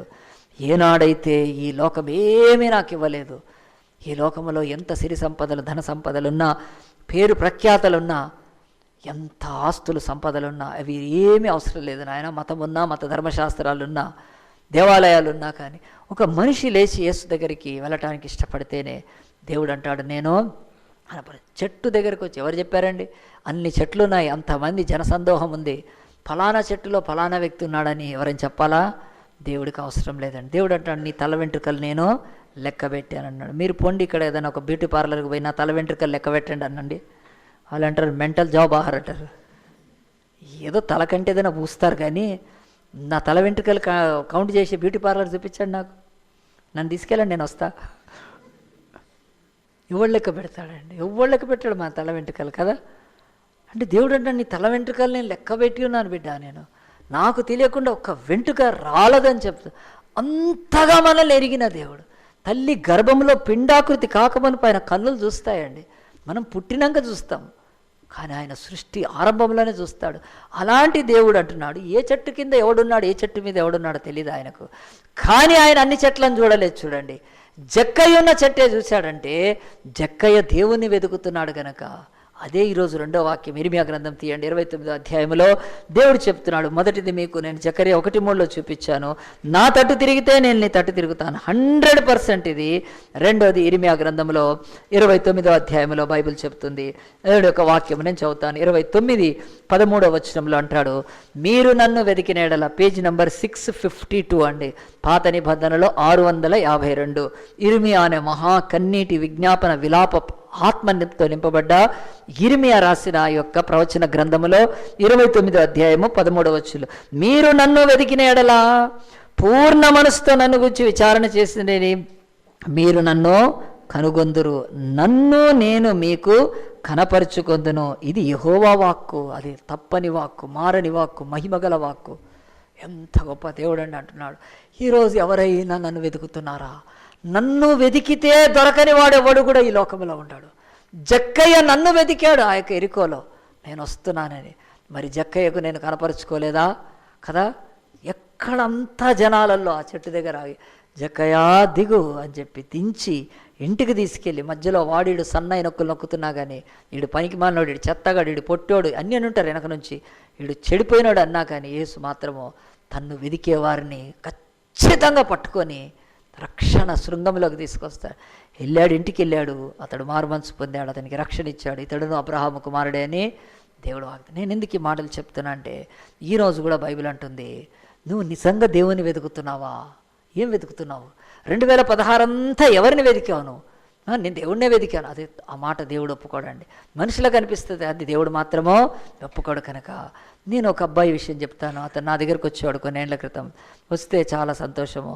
నేను ఒక చర్చిలో వాక్యం చెప్పేవాడినప్పుడు కనుక ఆ రోజు యవనస్తులు 700 మంది వచ్చేవాళ్ళండి ఆ చర్చిలో. ఆ ఫోన్ ఎవరితో చూడండి, 700 మంది యవనస్తులు వచ్చేవాళ్ళండి. ఒక్కళ్ళు కాదు, ఇద్దరు కాదు, 700 యూత్ ఆ చర్చికి. 2000 మంది పైన వచ్చేవాళ్ళు. 700 మంది యవనస్తులు వచ్చి ఆ చర్చిలో నేను వాక్యం చెప్తా ఉండేవాడిని. ఒక అబ్బాయి చూసి వాక్యం బాగా నచ్చి వచ్చి నా దగ్గర కలిసి మాట్లాడి, అన్నా నువ్వు చాలా బాగా వాక్యం చెప్తున్నావు అని చెప్పి, సరే కొంచెం దగ్గర అయ్యాడు. కొన్ని రోజుల తర్వాత అతను ఏం చేస్తాను, నువ్వేం చేస్తున్నావు? నేను ఆటో నడుపుతున్నా అన్నాడు. చాలా మంచిది అన్నాడు. మరి ఆటో నడిపితే మంచిగా ఉందా అంటే మంచిగా ఉంది అన్నాడు. కొన్ని రోజులు నీది అని ఆటో అడిగాను, కాదు నాది కాదన్నాడు. సరే మరి అలాగున్న మినిస్ట్రీలో సహాయం చేయడం. కొన్ని రోజులకు తను సొంతంగా ఆటో కొనుక్కున్నాడు. ఆటో కొనుక్కున్నాక వచ్చి నాతో ప్రార్థన చేయించుకొని ఆఫరింగ్ కానుక ఇచ్చి ఏం చేశాడు, నాన్న ఈ రోజు నుంచి ఆటో ఎప్పుడంటే అప్పుడు నువ్వు సేవకు అడిగితే నీకు ఇస్తానన్నాడు. మంచిది, చాలా మంచిది. అది 7 సీటర్ ఆటో అండి. అప్పుడు కొత్తగా వచ్చినాయి, పొడుగుండేవి, స్టీరింగ్ ఆటోలు అంటారు. 10 మంది కాదు 20 మంది ఎక్కినా లాగుతుంది. అది మీ మినిస్ట్రీకి వాడుకునేవాళ్ళమండి. ఎప్పుడు చెప్పినా తెచ్చేవాడు. ఆ తర్వాత తీసుకెళ్ళేవాడు. మంచిదే, చాలా బాగుంది. ఆ తర్వాత మేము ఒకసారి గండిపేటకి వెళ్ళామండి. గండిపేటకి ఒక 3 విలేజెస్, గట్కేసర్లో, దండుమైలారం, ఇంకొక చెంగిచెర్ల అని 3 గ్రామాల్లోంచి 100 మంది పిల్లల్ని తీసుకొని నేను వాళ్ళని గండిపేట తీసుకెళ్ళడానికి చూపించడానికి తీసుకెళ్ళాను. ఎందుకంటే ఆ ఊర్లలో ఉన్న పిల్లలు కనీసం ఉప్పల దాకా రారండి, అంత పేదవాళ్ళు. వాళ్ళు చార్మినార్ కానీ ఏది చూడలేరు. అది నాకు తెలుసు వాళ్ళ సామాజిక స్థితి. కనుక నేను వాళ్ళని తీసుకొని పోయి జూ కానీ, ఆ తర్వాత ఇందిరా పార్క్ అన్నీ చూపించేవాడిని అప్పుడు సండే స్కూల్ మినిస్ట్రీ చేస్తూ. అట్లా మేమందరం వాళ్ళను దాంట్లో తీసుకెళ్ళిపోతే, ఏది DCMలో తీసుకెళ్తే ఇక్కడున్న యూత్ ఇట్లా పాటలు పాడి సహాయం చేసేవాళ్ళు. ఆనాడు కూడా ఉండేవాళ్ళు, నాకు హెరాల్డ్ యూత్ మినిస్ట్రీస్ అని ఉండేది. వాళ్ళను తీసుకెళ్లాలంటే ఏంటంటే, నేను ఈ అబ్బాయిని అడిగాను, నీ ఆటో ఇస్తావా అంటే పంపిస్తా. దేనికంటే గండిపేట. మంచిగా గండిపేటలో ఆటోలో వీళ్ళందరినీ తీసుకొచ్చేసాడండి. వాటర్ చాలా హెల్ప్ చేసేవాడు. చర్చికి కానుకలు ఇచ్చేవాడు. మరి ఎప్పుడైనా భోజనాలు అయితే బస్తాలు బియ్యం ఇచ్చేవాడండి. ఎప్పుడు కూడా ఇది కాదండి. మన నిన్న ప్రేయర్ సెమినార్ జరిగింది ఇక్కడ. దాదాపు ఒక 60 మంది వచ్చారు ప్రేయర్ సెమినార్కి మన పిల్లలతో కలిపి. వాళ్లకు సౌభాగ్యలక్ష్మి ఆంటీ రైస్ ఇచ్చిందండి. ఉందా ఆంటీ ఇక్కడ? సౌభాగ్యలక్ష్మి ఆంటీ అంకులు రైస్ ఇచ్చారు. అట్లా ఏదో కొన్ని కిలోల రైస్ కాదండి, అబ్బాయి బస్తాల రైస్ ఇచ్చేసేవాడు. మేము ఎవరిని అడిగేవాళ్ళం కాదు, అసలే పేదోళ్ళ మధ్య సేవ చేస్తే. అంత మంచిగా ఉన్నాక దేవుడు ఎట్లా దీవించాడంటే, ఇంకో ఆటో కొన్నాడండి. సంపాదించి ఒక ఆటో కొని 2 ఆటోలతో మస్తు డబ్బు సంపాదిస్తున్నాడు, బాగా ఉంది, మంచిగా ఉంది, సేవకు సహకరిస్తున్నాడు. ఎక్కడికి చివరికి వాళ్ళ ఊరికి తీసుకెళ్ళాడు. ఒకరోజు నాతో మీటింగ్ పెట్టించాడు, ఊర్లో వాళ్ళందరికీ వాక్యం చెప్పించాడు. ఒక బర్త్డేది తీసుకొని బర్త్డే ద్వారా మరి సువార్త కూడిక జరిగించేశాడు. చాలా మంచిగా నేను సంతోషపడుతున్నాను ఎప్పుడు కలవాలన్నా. అలాగున కొన్ని రోజుల తర్వాత అతను రావడం మానేశాడండి నా దగ్గరికి. ఏంటోలే పనులు ఉంటాయి కదా, ఊరికి వెళ్ళడం కాదు 2 నెలలు కనపడకుండా అప్పుడప్పుడు వస్తున్నాడు పోతున్నాడు. చివరికి నేను అడిగాను ఏంటంటే, ఏం లేదా నాకు కొంచెం బిజీగా ఉన్నది ఇది అని. తర్వాత ఒక 2 నెలల తర్వాత మళ్ళీ ఏం చేశాడంటే, ఒకరోజు వచ్చి ప్రార్థన చేయన్నాడు. దేనికంటే బిజినెస్ గురించి. ఏది నీది ఆటోనే కదా అంటే, కాదు వేరే బిజినెస్ అంటే. బిజినెస్ చెప్పు, నేను ప్రార్థన చేస్తాను. లేదన్నా చెప్పను, బిజినెస్ అని జనరల్గా చేయమని అంటే, జనరల్ బిజినెస్ అని చేయాలా అన్న. అట్లా చాలామంది కూడా కదండి, ఇప్పుడు చాలామంది కూడా ఎవరినో ఏం చేస్తారంటే, నా పెళ్లి గురించి ప్రార్థన చేయి, లోపల వేరే ఒక అమ్మాయి పేరు ఉంటుంది కదా, అడిగి చెప్పేస్తే అయిపోద్దిగా. చెప్పారు. నేను కొంతమంది అడుగుతా అమ్మాయా అబ్బాయి అని అడుగుతా మళ్ళీ. మరి చెప్పాలండి, పేరు చెప్తేనే కదా ప్రార్థన చేస్తాం. సరే జనరల్గా చేయి అన్నాడు అండి. సరే నాయన జనరల్గా ఏం చేస్తాను, జనరల్ ప్రేయర్స్ కాదు, నువ్వు చెప్పచ్చు కదా. లేదన్న తర్వాత చెప్తా అన్నాడు. ఒక 2 నెలలు అయింది, 6 నెలలు అయింది, కలవడం తగ్గించేసాడు, అయిపోయింది. తర్వాత నాకు తెలిసింది ఏంటంటే, డబ్బులకు ఇబ్బంది పడుతున్నాడు. డబ్బులకు ఇబ్బంది పడతా ఒక ఆటో అమ్మేశాడండి. ఆటో అమ్మేసినాక కూడా నాతో కాంటాక్ట్లో ఉన్నాడు. మళ్ళీ 2వ ఆటో అమ్మేశాడు. తర్వాత ఇక కనపడలేదండి, వెళ్ళిపోయాడు. ఏంటా అని నేను చూస్తే తర్వాత ఇక తను మనుషులను తప్పించుకొని పారిపోయి తిరుగుతున్నాడు. అతడు ఫైనాన్షియల్గా కంప్లీట్ లాస్ అయిపోయినాడు. ఎందుకు లాస్ అయిపోయినాడు, ఎందుకు ఇంత మంచిగా ఉన్నాడు, నా మినిస్ట్రీ కూడా ఎంత సహాయం చేశాడు, ఎప్పుడు కావాలన్న ఆటోనే కానీ రైసే కానీ ఏదంటే చేసేవాడండి. చాలా మంచివాడు అతను అబ్బాయి. ఒక నాన్ క్రిస్టియన్లోంచే రక్షణ పొందాడు. కానీ అతని జీవితంలో అలాగన కావటానికి తర్వాత నాకు తెలిసిందండి ఏమిటనంటే, అతడు ఒక డబ్బు వ్యాపారం పెట్టాడండి. ఏమిటంటే అనంతపురం లేకపోతే బెంగళూరు, ఆ యొక్క కర్ణాటక బార్డర్స్లో ఎక్కడో పంచలోహాల విగ్రహాలు దొరుకుతాయి. అది ఒక్కటి దొరికితే 5 కోట్లు బాంబేకి పంపించి అక్కడి నుంచి ఫారెన్ స్మగ్లింగ్ చేస్తారని చెప్పి ఆటో డబ్బులన్నీ దానికి పెట్టి ఆటోలు అన్నీ తవ్వుతారండి. తవ్వి భూమి కింద ఎక్కడో అది ఒక ఇది. అతడు ఈ ఆటోలో ఉన్నప్పుడు ఇంకా నడుపుతున్నప్పుడు 2 రౌడీలు అతనికి స్నేహితులయ్యారు. ఆ రౌడీలు కూడా ఇదే అన్నమాట. ఆళ్ళీల డబ్బు తీసుకుపోయి పెట్టి పంచలోహాలు కాదు కదా, పంచలు ఊడిపోయినట్టుగా అయిపోయి ఏమీ మిగలదు కనుక ఏం మిగలలేదండి అలా. ఇక అలా బతకట్లా అయిపోయింది. కనుక నేనేం చేశానంటే, అతని జీవితాన్ని కూర్చొని ఒకరోజు ప్రార్థన చేస్తూ ఆలోచించినప్పుడు దేవుడు నాకు బయలుపరిచాడు. ఇదే బయలుపరిచాడు. ఆ అబ్బాయి చర్చికి వస్తున్నాడు, మినిస్ట్రీలో వస్తున్నాడు, కానీ దేవుణ్ణి వెతకట్లేదండి. మినిస్ట్రీలో ఉండి కూడా, సేవలో ఉండి లేకపోతే సేవకు ధనాన్ని వెతుకుతున్నాడండి. చాలా ధనవంతుడిని అయిపోవాలి నేను. ఒకప్పుడు ఏమి లేకుండా వచ్చాడు ఊరు నుంచి, ఒక ఆటో నడుపుకునేవాడు. దేవుడు సరే అతను నేను యేసు నమ్మినందుకు, యేసును ప్రేమించినందుకు, రక్షణ పొందినందుకు ఆయన మినిమము ఆటోను దీవించి 2 ఆటోలు కదా నాలాంటి ఒక చిన్న మినిస్ట్రీకి సహాయం అయిన తర్వాత తన బ్రతుకులో ఒక దగ్గర క్లారిటీ వచ్చేసింది. ఏంటంటే అతడు దేవుని దగ్గరకు వచ్చినా దేవుని వెతకట్లేదు, అతడు ధనాన్ని వెతుకుతున్నాడు. గనక ధనాన్ని వెతికి ఏమైపోయాడంటే తమ్మును తాము పొడుచుకొని చచ్చిపోయినట్టుగా కదా. ఎక్కడుంది ఆ వాక్యం కదా, ధనవంతులవుటకు ఆశపడి తమ్మును తాము పొడుచుకొని చచ్చిపోతారని దేవుడు ఎక్కడ చెప్తున్నాడండి? తిమోతికి రాసిన పత్రికలో దేవుడు కదా స్పష్టంగా చెప్తున్నాడు. ఎవరైనా ఈ లోకంలో ధనవంతులు కావటానికి ఇష్టపడితే చివరికి వాళ్లకు మిగిలేది అదే అని చెప్పి విశ్వాస భ్రష్టులైపోతారు. కనుక దేవుడు అంటున్నాడు, మనమందరం ధనవంతులు కావాలని మరి దేవుడికి ఇష్టమే, కానీ మనము దేవుని యొక్క సన్నిధిలో మరి ఈ లోకములో అలాగున మనము ధనవంతులంగా చదవండి. ఎందుకనగా సమస్తమైన కీడుకు మూలము కొందరు దాన్ని ఆశించి విశ్వాసం నుండి తొలగిపోయి నానా బాధలతో తమ్ము తాము పొడుచుకున్నారండి. 1 తిమోతి 6:10 స్పష్టంగా ఉంటుంది. Thank you sister. ఎందుకనగా ధనాపేక్ష సమస్తమైన కీడుకు మూలమని చెప్తుంది. అట్లా ధనాన్ని ఆశించి ఎంతోమంది వెర్రి పప్పలైపోయారండి. అసలు ఒకసారి అయితే ఒక దగ్గర చెప్తున్నారు, వీళ్ళకు మనం ఒక ఎంతో 10,000 ఇస్తే 1 lakh ఇస్తామని చెప్తే ఎంత గుడ్డిగా నమ్మి అందరు తీసుకుపోయి 10 lakh ఇస్తే ఆ ఆంటీ 1,80,000 తోటి ఎగిరిపోయిందండి కదా. ఓలా క్యాబ్లో పోయిందో దేంట్లో పోయిందో తెలియదు నాకైతే. ఇది మనకు ఒకలాంటి అంటే దేవుళ్ళో ఉండి మనం ధనాన్ని కాదండి, మనం దేవుణ్ణి వెతుకుతుంటే ధనం మన వెనుక వస్తుంది. ఎందుకంటే ఈరోజు హయ్యెస్ట్ వైపు అన్నీ ప్రయాణిస్తాయండి. హయ్యెస్ట్ సోర్స్ వైపు వెళ్తుంటాయి. అది బైబుల్లో ఒక పెద్ద రూల్. అది నాలాంటి సేవకులు చెప్తారు, కానీ విన్నవాడు వెళ్తేనే కదండి. నువ్వు ధనం వైపు వెళ్తే నువ్వేమవుతున్నావంటే చీకటి వైపు లేకపోతే అగాధం వైపు వెళ్తున్నావు. కానీ ఉన్నత స్థానమైన దేవుని వైపు వెళ్తుంటే ఇవన్నీ దాని వైపు వస్తాయండి. మీరు ఆలోచించండి, ఒక సీఎం వెళ్తుంటే అన్ని కాన్వాయ్స్ ఆయనకి వస్తాయి కదా. అంతేగాని ఒక గాడిద మీద ఒకటి తీసుకుపోతే దానికి వెళ్తాయి అన్నీ. తప్పండి, మనం చాలా మందికి ఆలోచించట్లేదు. ఆ అబ్బాయి దేవుని దగ్గరకు వచ్చిన తన బ్రతుకులో ధనాన్నే వెతుకుతున్నాడు కనుక బయటికి మాత్రం దేవుడి దగ్గరికి వచ్చి దేవుణ్ణి వెతుకుతున్నట్టు పాటలు పాడడము, ఆరాధించడం ఇది వ్యర్థం అండి. దేవుని దగ్గరకు వచ్చేవాళ్ళు సీరియస్గా దేవుడు చెప్పిన వాక్యము ఆ యొక్క మరి ఇర్మియా గ్రంథం 29 ప్రకారం అంటాడు, ఎవడైనా నన్ను వెతికిన ఎడల నేను వానికి కనపరుచుకుంటాను. గత సంవత్సరం అంతా ఏం వెతికేవాడిని నువ్వు? ఈ సంవత్సరమైన దేవుణ్ణి వెతుకు. ఆయన్ను వెతికితే ఆయనలో సిరి సంపదలు, ధన సంపదలు ఉన్నాయి. కానీ ఆయనను వెతికే ఆ యొక్క అంటే దాన్ని పేరు పెట్టి నువ్వు వేరేవి వెతుకుతుంటే హృదయాన్ని ఎరిగిన దేవుడు మాత్రం మోసపోడండి. ఆయన అస్సలు మోసపోడు. ఆ ఊరిలో ఎంతమంది ఉన్నా సరే జక్కయ్య దిగు అని ఎందుకు అన్నాడంటే, జక్కయ్య నిజంగా వెతికాడు కనుక, నిజంగా దేవుని చూడాలనుకున్నాడు, నిజంగా తన బతుకు మారాలని, తన వాంఛ తీరాలని వెతికాడు కనుక నిజంగా దేవుడే అతనికి కనపరుచుకున్నాడండి. ఒకవేళ జక్కయ్య ఎట్లా కాకుండా తను అనుకుందాం, మనం చాలా గొప్పవాడు కనుక, ధనవంతుడు కనుక యేసుప్రభు శిష్యులను కాంటాక్ట్ చేసి కదా అపాయింట్మెంట్ తీసుకొని ఎవరినైనా పంపించి ఆ ఊరి పెద్దల్ని, సంఘ పెద్దల్ని, గోత్ర పెద్దల్ని, సమాజ పెద్దల్ని పంపించి, అయ్యా యేసుప్రభువును ఎరుకోకి వచ్చినప్పుడు మా ఇంటికి తీసుకొని రండి, మేము కదా చక్కగా భోజనం ఏర్పాటు చేస్తాం, బావర్చి బిర్యానీ పెడతాం అని చెప్పి శిష్యులందరినీ పిలిచి ఒక డొనేషన్, ఇలాంటివి ఏమీ చేయలేదండి.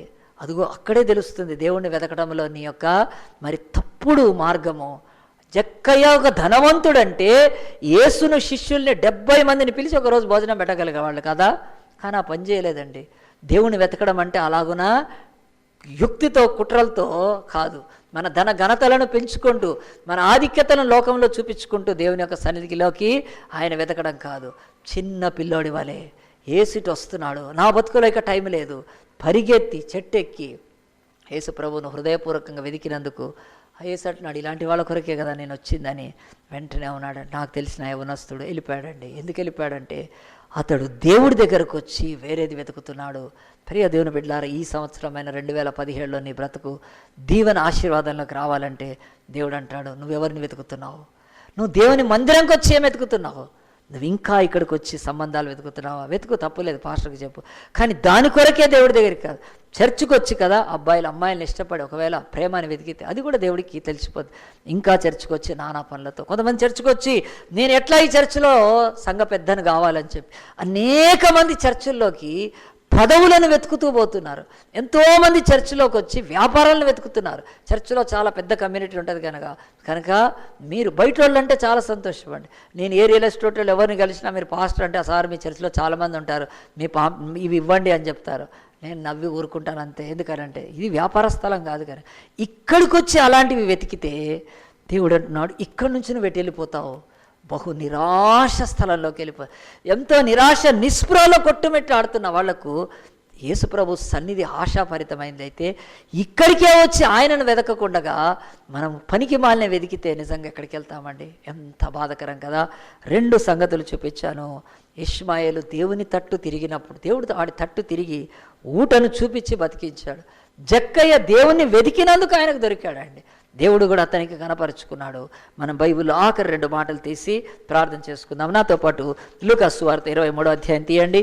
ఇది ఒక అన్ని అనుభవాలకు కూడా సమానుభవంగా దేవుడు ఎంతో మంచి లేఖనాలను ఈ యొక్క సిలువ ఘట్టంలో రాసిపెట్టాడు కనుక లూకా సువార్త 23వ అధ్యాయం తీస్తే దాదాపు నేను 10 సార్లు 100 సార్లు తీపిస్తూ ఉంటాను మీతోటి, మీకు ఆ కంటతో వచ్చేస్తుంది కూడా.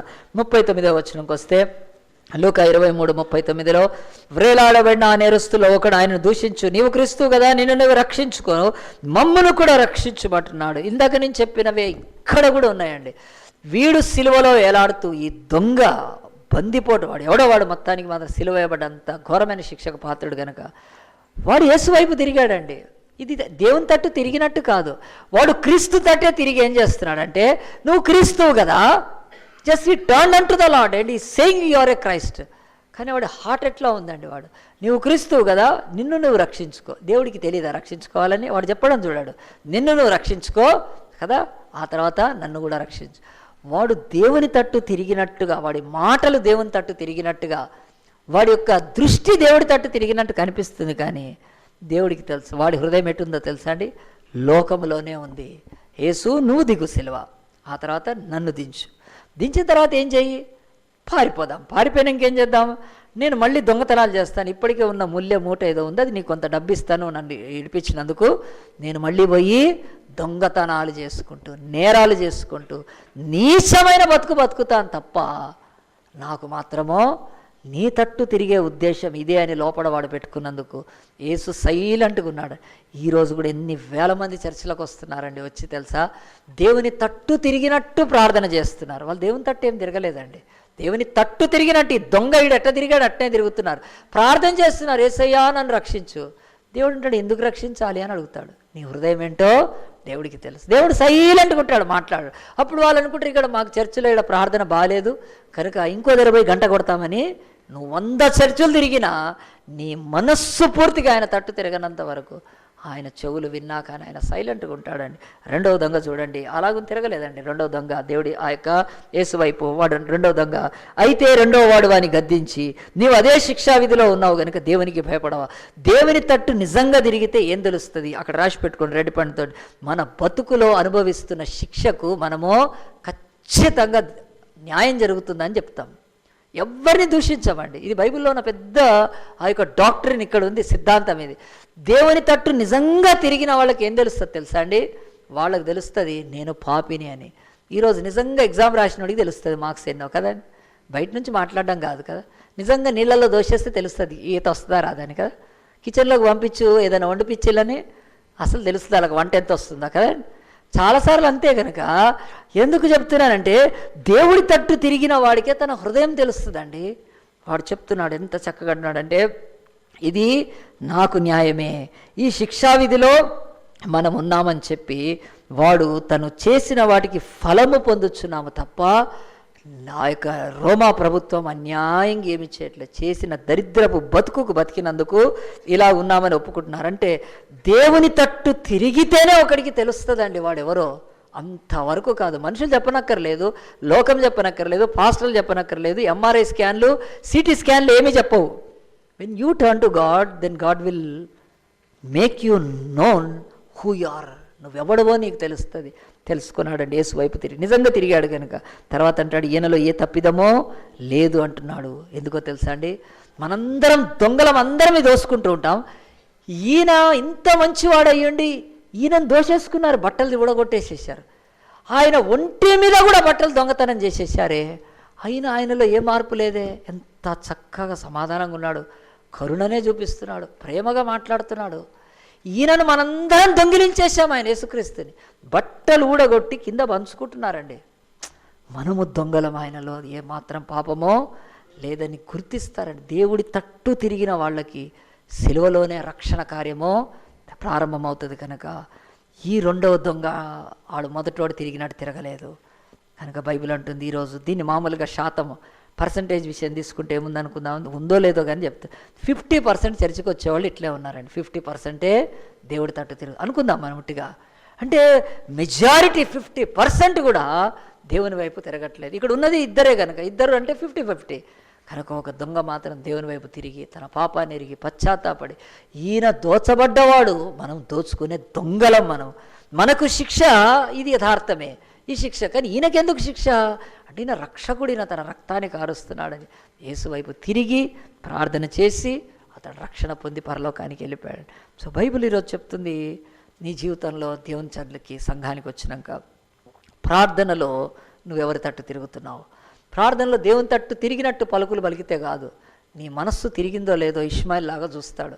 వాడు చచ్చిపోయే ముందు పశ్చాత్తాపడ్డాడు. వాడు ఇష్మాయిల్ చిన్నోడైనా ప్రార్థన చేశాడు దేవుని తట్టు. ఈ యొక్క ఎరుకలో ఉన్న జక్కయ్య అయినా తన బతుకులో ఎక్కడ ఆనందం లేదని దేవుని వెతికాడు కనుక దేవుడు అతనికి దొరికాడు. కానీ మనకెందుకు దొరకలేకపోతున్నాడంటే సంవత్సరాలు మనము దేవుణ్ణి వెతికినట్టు నటించడము, దేవుని తట్టు తిరిగినట్టు నటిస్తే దేవుడు అంటాడు ఇంకో సంవత్సరం కూడా నిష్ప్రయోజనం అవుతుంది కనుక అందరం తల్ల వచ్చి ప్రార్థన చేసుకుందాం. దేవా ఈరోజు ప్రభా నాయన నీ దాసుడు చెప్పిన వాక్య ప్రకారము నేను ఎవరి తట్టు తిరుగుతున్నాను నాయన? ఇంకా మనుషుల వైపు, అధికారుల వైపు, లోక శక్తుల వైపు, లోక మతాల వైపు, లోకములోని ధనవంతుల వైపు, లోకములోని ఆ యొక్క ప్రజాప్రతినిధుల వైపు, లోకములో ఈ లోకం ఎంతోమంది ఉన్నారు నాయన, నాకు ఎవడవసరం ఉంది ప్రభా, నా బ్రతుకును కోరుకున్నది నీవు నాయన, నన్ను అబ్రహాము ఇంటిలో పుట్టించింది నువ్వు అని చెప్పి ఇష్మాయేలు కన్నీటితో దేవుడి తట్టు తిరిగాడండి. తన తప్పును తెలుసుకున్నాడు, పశ్చాత్తాపడ్డాడు. కానీ మనం అందరం కూడా ఈరోజు దేవుని బిడ్డలం కాదా? మనం ఎందుకు మనుషుల వైపు తిరగాలి? ఎందుకు మానవుల వైపు తిరగాలి? ఎందుకు నరమాత్రులను మనం ఆశ్రయించాలని ఒకవేళ అనుకుంటే, నిజంగా దేవుడి తట్టు తిరిగినప్పుడు జీవజలమిచ్చి బతికిస్తాడండి ఆయన. ఆహా, ఎంత మంచి దేవుడు! మొదటిది ఇష్మాయేలు బ్రతుకులో జీవజలములాగానే ఆ ప్రాణానికి దేవుడు ఎట్లా ఆ నీళ్ళనిచ్చాడో, మన ఆత్మకు జీవజలాన్ని ఇచ్చి ఇక మనలోంచి కూడా 12 రాజుల్ని తీసుకొని రాగలుగుతాడు దేవుడు. కానీ ఒక్కసారన్న దేవుని తట్టు తిరిగావా? దేవుని నిందించద్దు, దేవుని బాధ పెట్టద్దు. దేవుడు అన్నీ ఎరిగినవాడు, హృదయ రహస్యాలను ఎరిగినవాడు. నీ మాటలకు ఆయన పడిపోడు, నీ మాటలకు ఆయన మోసపోడు ఆయన. కనుక 2016 అంతా నష్టపరుచుకుంటే అట్లీస్ట్ ఈ సంవత్సరం అన్న దేవుడి వైపు తిరగడం మొదలుపెట్టు. నీ బ్రతుకులో వెలుగు కలుగుతుంది. అరణ్యమైన నీకు దేవుడు ఆహారాన్ని ఇచ్చి ఆయన నిన్ను గొప్పవాడు చేయగలుగుతాడు. అదే దేవుడు అంటున్నాడు, ఈరోజు ఏం వెతుకుతున్నావు భూమి మీద? నువ్వు ఉద్యోగాన్ని వెతకడం తప్పులేదు, పెళ్లి సంబంధం కొరకు ఆ యొక్క పిల్లను అలాగే పెళ్లి కొడుకును వెతుకుతాం తప్పులేదు, ఇల్లును వెతికితే తప్పులేదు. కానీ దేవుని దగ్గరకు వచ్చి నువ్వు వెతికేది ఏంటో అది తెలుసుకోను. దేవుని దగ్గరికి వచ్చి కూడా దేవుడి యొక్క కృపను వెతకాలి, మనము దేవుని యొక్క ప్రేమను వెతకాలి, దేవుడిలో సత్యాన్ని వెతకాలి. కనుక అప్పుడు నిజంగా అంటే మనం కూడా జక్క ఇవ్వలే, ధనం ఇవ్వలేనిది, లోకం ఇవ్వలేనిది, అధికారాలు ఇవ్వలేనిది, పేరు ప్రతిష్టలు మనం ఇవ్వలేనివి ఆ దేవాతి దేవుడు మాత్రం మనకిచ్చి తీరుతాడు కదా, ఆయన కనపరుచుకుంటాడు కదా. మరి ఈరోజు నువ్వు దేవాలయంకి వచ్చి ఏం వెతుకుతున్నావు? ఎంతోమంది దేవాలయానికి వచ్చి ఇంకా భూ సంబంధమైన వెతికినందుకు వాళ్ళకు అసలు దొరకకుండా పోతుంది. ఒక్కసారి దేవుంది దొరికినాక ఇక భూసంగతమైన సంగతులు పెద్దగా ఏమి అనిపించవండి. అవి కాళ్ళకు తగులుతూ ఉంటాయి, కాళ్ళకు తగులుతా. అంత తక్కువగా దేవుడు మన జీవితాలలో ఆశీర్వాదాలను మన కాళ్ళ కిందికి తీసుకొస్తాడండి. అంత మంచి దేవుడు ఈరోజు పిలుస్తుండగా మనం ఎవరి తట్టు తిరిగామో ఒక్కసారి ఏమి వెతుకుతున్నామో ఈ సంవత్సరంలో పరీక్షించుకుందాం. ఇంకా లోకంలోని సుఖభోగాలను, వెండి బంగారాలను, ఈ లోక అందచందాలను, ఈ లోక సంబంధమైన పేరు ప్రఖ్యాతలను వెతికితే అది నిష్ప్రయోజనం అండి. నా బతుకులో 20 ఏళ్ల నుంచి నేను మాత్రం ఈ వాక్యాల మీదే ఉంటాను. ప్రభువా, మాకు వచ్చేది మేము వెతకాల్సింది ఆత్మలే నాయన, వెతకాల్సింది ప్రభా ఈ లోకంలో రక్షణ లేని బిళ్ళ కొరకు అని చెప్పి ఎంతో ఈ లోకంలో మరి నేను కూడా అనేక దొంగ సేవకులు ఒకడుగా పిలువబడకూడదని దేవుడిచ్చిన వెలుగు కాపాడుకోవటానికి జీవితం అంతా అయిపోతుంటుంది. మరి దేవుడు, ఆ మంచి దేవుడు ఈరోజు ఈ చర్చికి ఏది కొదవ చేయలేదు, అన్నీ ఇస్తూనే ఉన్నాడు. అలాగనే ప్రతి బిడ్డకి ఇచ్చే దేవుడే. కానీ ఇక్కడ ఒక్క ప్రశ్న వేసుకోమంటున్నాడు దేవుడు, నీవు ఎవరి తట్టు తిరుగుతున్నావు? నీవు ఏమి వెతుకుతున్నావు? ఈరోజు ఆ క్రీస్తునే వెతకాలనుకుంటే, నీ హృదయ పరివర్తన దేవుడు ఈ సమయంలో అంగీకరించాలనుకుంటే నీ చేయి చూపిస్తే నేను ప్రార్థన చేస్తాను. యేసయ్యా, నిజమే అర్థమైంది నాకు, ఇంకా నన్ను నేను ఎంతకాలం ప్రభా మభ్య పెట్టుకోవాలి, మోసపరుచుకోవాలి ప్రభా? అవసరం లేదు నాయన. భూమి మీద మనిషి ఆయుష్ ఎంత నాయన, మనిషి మనుగడ ఎంత నాయన, మనిషి యొక్క కాలం ఎంత ప్రభా నా తండ్రి నాయన. ఒక చెట్టుకున్న కాలం లేదండి. కొన్ని చెట్లు 200 ఏళ్ళు 300 ఏళ్ళు బతుకుతున్నాయి. ఇప్పుడు 400 ఏళ్ళ నుంచి ఉన్న చెట్లు ఉన్నాయి. అసలు దేవుడు అంటాడు, ఎంత తృణప్రాయమైన ఈ బతుకులో ఏం వెంటాడుతున్నాం, ఏం వెతుకుతున్నాం? దేవా, ఇప్పుడైనా నీ తట్టు తిరుగుతాను, ఇంకా నిన్ను వెతుకుతాను ప్రభా. అయ్యా నా తండ్రి, వెండి గోమేధికం నాయన, సువర్ణాలు పచ్చలు పగడాల కంటే గొప్ప నీ యొక్క ప్రేమను నాయన నేను వెతికి పొందుకుంటాను. దేవా, నాకు సహాయం చేయమని. ఇంకెవరైనా ఉంటే దేవునికి స్తోత్రం, దేవునికి స్తోత్రం, దేవునికి స్తోత్రం. చేతులు దించి వేద్దాం, ప్రార్థన చేసుకుందాం. మహోన్నతుడా, పరిశుద్ధుడా, కృపామయుడా, దయామయుడా, బహుజాలిగల దేవ, అత్యంత ప్రేమాస్వరూపి, మరొక్కసారి ప్రభా నాయన ఈ యొక్క జనవరి మాసం 3వ ఆదివారమున అయ్యా నీ లేఖనం స్పష్టంగా ఉంది కనుక మేము పరిశుద్ధులమందరం పరిపూర్ణులు కావాలంటే నీ ఇచ్ఛ, నీ వాంఛ, నీ సన్నిధిలో ఉన్న ప్రభ, నీ యొక్క ప్రగాఢమైన ప్రభ చిత్తాన్ని మేము ఎరిగి ఉండాలి కనుక ప్రభ. అయ్యా నా తండ్రి, అయ్యా జకర్యా 1:3 ప్రకారం, 29:13 ప్రకారం 2 మాటలు ప్రభ, నా తట్టు తిరిగితే నేను 100% నీ తట్టు తిరుగుతానన్నావు నాయన. నువ్వు మాట మార్చని దేవుడో, తప్పని దేవుడో, అరణ్యాల్లో ఆదుకునే దేవుడో కనుక నాయన నిజంగా నీ తట్టు తిరిగే కృపను మాకు దయచేయండి. చేతులెత్తిన వీళ్ళందరి విషయంలో నీ కృపను దయచేయండి. అంతేకాదు ప్రభా నాయన, జక్కయ్య నిన్ను వెతికినట్లు పూర్ణ హృదయంతో పూర్ణ మనసుతో నాయన మిమ్మల్ని వెతికితే నువ్వు నిశ్చయంగా మమ్మల్ని నాయన అయ్యా దయ ఉంచి నిన్ను నీవు కనపరుచుకుంటావు. మేమున్న చెట్టు, మేము ఎక్కిన చెట్టు, మేమున్న రోడ్డు, మేమున్న స్థలము మా దగ్గరికి వచ్చి నువ్వు కనపరుచుకుంటావు నాయన. మేము ఎక్కి యెరూషలేముకి మక్కాకి పోనక్కర్లేదు ప్రభా. నువ్వే మా యొద్దకు వచ్చి అంత గొప్ప దేవుడో కనుక నాయన నిన్ను వెతకటంలో మా జీవితంలో ఇంకా మేము నాయన తండ్రి అయ్యా మేము ప్రభా నా తండ్రి మోసపూరితంగా ఉండకున్నట్లు నిజముగా నేను వెతుకుటకు సహాయం చేయండి. చేతులెత్తిన బిడ్డలు కూడా నిన్ను వెదికి ధన ఘనత సంపదలతో పాటు నిత్య జీవము అయ్యా చిరకాలం ఉండే ప్రభా నాయన తండ్రి ఆ యొక్క మహిమగల ప్రభా నాయన మరి తండ్రి నీ కృప రాజ్యములోని ప్రభా జీవ గ్రంథంలోని పేరు రాపించుకొని మహిమకు నాయన ఉండే అంత కృపలోకి నన్ను నడిపించి మీరు మహిమ తెచ్చుకోమని, ఇదిగో ఈరోజు విత్తబడిన వాక్యానికి నారు కట్టి నీరు పోసి నూరంతలు మీరు ఫలింపచేయమని ఈ కొద్ది మనవులను ప్రార్థనలను మా ప్రభు రక్షకుడైన యేసుక్రీస్తు పరిశుద్ధ నామాన్ని బట్టి అడిగి వేడుకుంటున్నాము తండ్రి. ఆమేన్.